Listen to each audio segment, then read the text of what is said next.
Ito malaki. Malalapad ang dahon.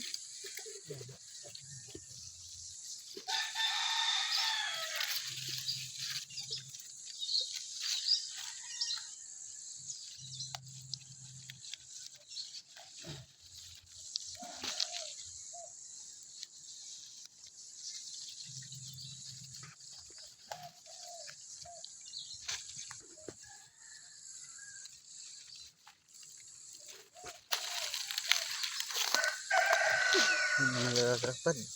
Saan? Yan. Oh? Oh.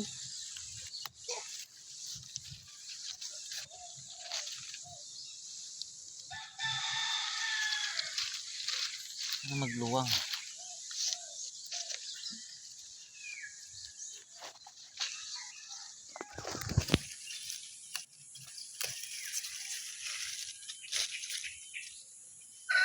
Ang gulay ko naman ito.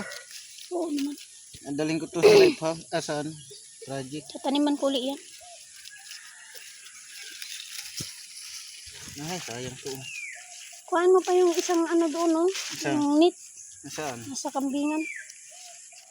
Hindi dapat ganyan, no? Pinapasok pa rin ng manok yan. Nagka ano-ano ng dahon. Ang takaw ba ng mga manok yan? Oo.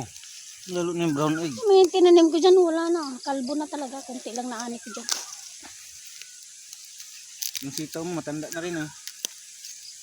Hindi mo pinipitas. Matandaan yan, hindi na mag-ano. Dapat pala hinalo yan sa sinigang na baboy ng isang araw. Oo nga. Hindi ka naman naghalo.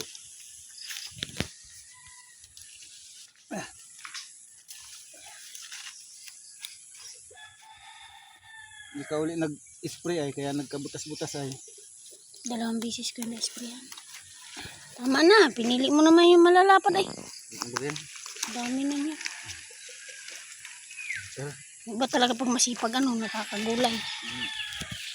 Sipag ko kaya ay. Binibitin mo yung guna mo ay, kaya konti lang tanim mo.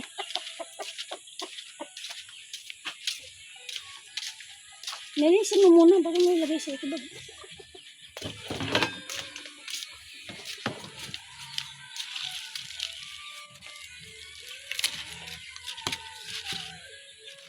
Siya na ito.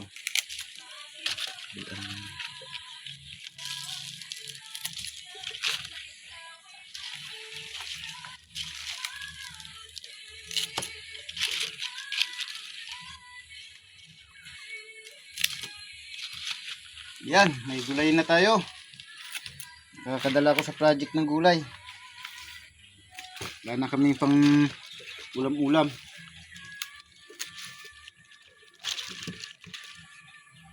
Pichay, natural, walang chemicals.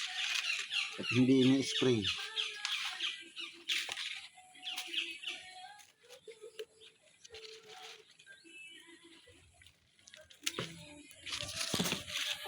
Hindi chemicals yun.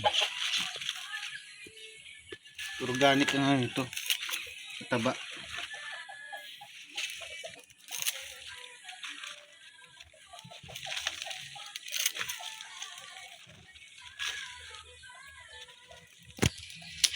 Okay.